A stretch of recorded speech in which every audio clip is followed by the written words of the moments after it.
Tell me about your last day in Vietnam. What do you remember about your last day? Last day in Vietnam. That was a great day. Actually, I didn't know I was going home. Really, I didn't have any idea. I wasn't even thinking about getting to go home yet.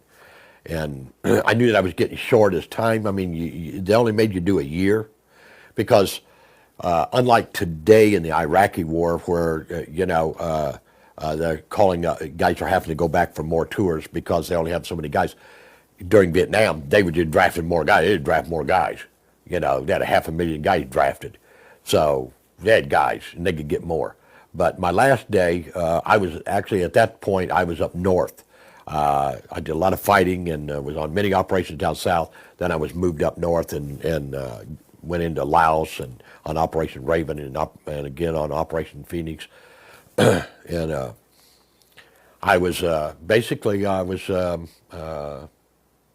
getting set up for the night because I was going to do an ambush patrol and I was kind of getting, laying out. I was a sergeant at that time. I was kind of laying out my map where I was going to take the guys and we were going to set up on a trail and I was trying to get things laid out. And this lieutenant, who became a pretty good friend of mine, just walked over and said, "There's going to be a helicopter here in about 10 minutes. You're going to be on it." And I'm like, "To go where?" I mean, I'd been, a lot of times they'd told me, "Get on a helicopter." Well, it wasn't to go home. It was going somewhere else to help out somewhere, help some guys out that were in trouble. And I said, "What do you mean?" And he said, "You're going home." And I mean, it was just like, going home. I'm going home. I mean, it stunned me for a minute. Just like took me by surprise because I'm in the combat mode. I'm not in the going home mode.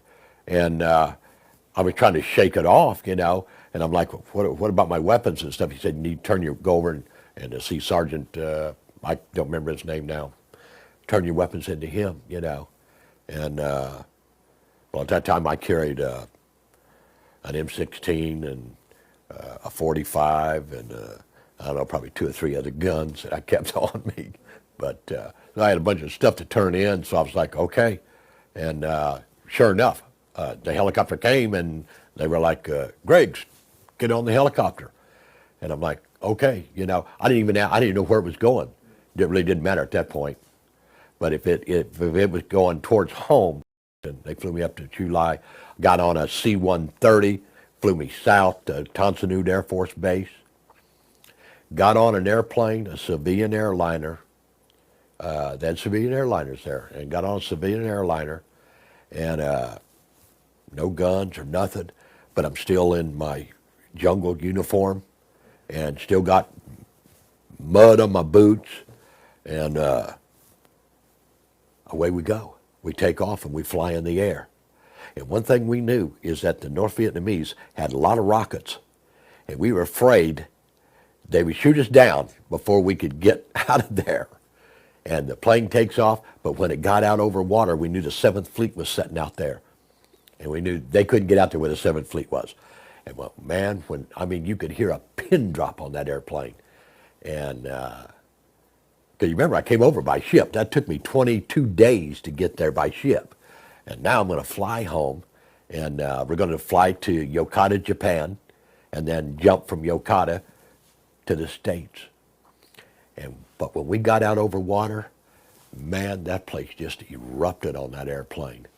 And in fact, we scared the stewardesses. And that was quite a thing, too. We were actually looking at real American women, which was a great thing. And, you got to go on R&R when you were in Vietnam. And but they would, you could go to the Philippines, you could go to Japan, and you could go to places where they had more Oriental women.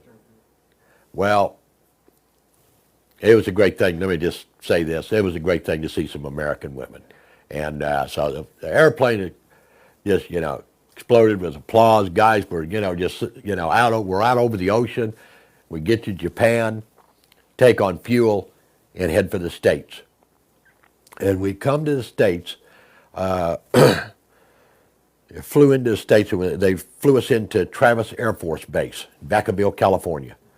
And we're coming into Travis, and it was at night, and I could begin to see the coastline. And I was looking out the window, and for the first time in a long time, I could see red, orange, blue. You have no idea what that's like. All I've been seeing is green. There are no colors in the jungle. Men don't have red on them. They don't have blue on them because, or white on them, or anything else that are those colors, because it gives your position away. It's just you become a target. You know, I remember one time I got hit in the eye with it was an accident by an antenna off of a APC, and it busted my eye all open.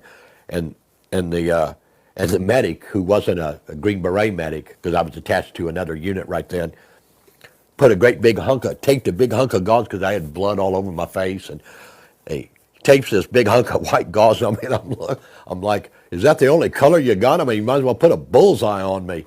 And but he's like, well, let me see if I can find some, something that's camouflage. And I appreciate that. But anyway, I'm looking at the coastline, and it was so wonderful to see all those bright colors again. And we land, and I'm putting my feet back on American soil. I'm back home. And from there, they sent me to Presidio.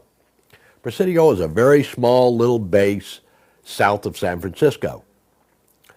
Hardly nobody there. And when I got there, and most guys, I never met another guy that went there. But there was guys there because I was one of them. But I don't know why they sent me there, but I went there. They usually sent guys somewhere else. But anyway, I go to Presidio. They sent me up to Presidio. And I was met there by a sergeant, and he brought a few of us guys in there, most of us all Green Berets, that he had collected there. And he gave us this little ticket. And he said, this ticket right here? He said, you see that building right over there? Where? Yeah. He said, that is the mess hall for you guys. You take that ticket, you can go in there 24 hours a day, and you can have steak and eggs. You want to go over there at 3 o'clock in the morning, have steak and eggs? Go. You want to go over there at 1 o'clock in the morning, 9 o'clock at night, whatever you want to do, they're there to wait on you guys, eat around the clock. And we were like, wow. Well, unfortunately, and I went over there. Well, we all went over there. Unfortunately, our stomachs were shrunk up so much that we couldn't eat a steak. We hadn't ate a steak in so long that we've been eating sea rations out of a can. And most of all of our sea rations in 1966 and 1967 were World War II rations. All the cans on them said 1942, 1943. In fact, we were like, is this stuff safe to eat? And they were like, well, yeah. And we're like, okay. Well, we did. We lived off that. That's what we ate. But we usually ate it on the run. You know, we took a sock. It came in a little box. And in that box had the main meal, like steak and potatoes. And these little greasy things, medallions of some kind of mystery meat, and little potatoes that had been in there for 20 years. And grease just packed in there, you know. So much sodium, I mean, you had to drink water to get them down. But we'd take all the stuff out of that box. We couldn't carry, everything we carried had to be on our back. So we'd take a sock and we'd stretch the sock out and slide down the main meals into that sock and tie that and put it on our rucksack. You could carry all the boxes. And like anything like pound cake was a premium. You could trade pound cake for life almost. Pound cake was like cherished in Vietnam. And if you had fruit to go with it, like peaches or something, peaches and pound cake, brother, you had a meal.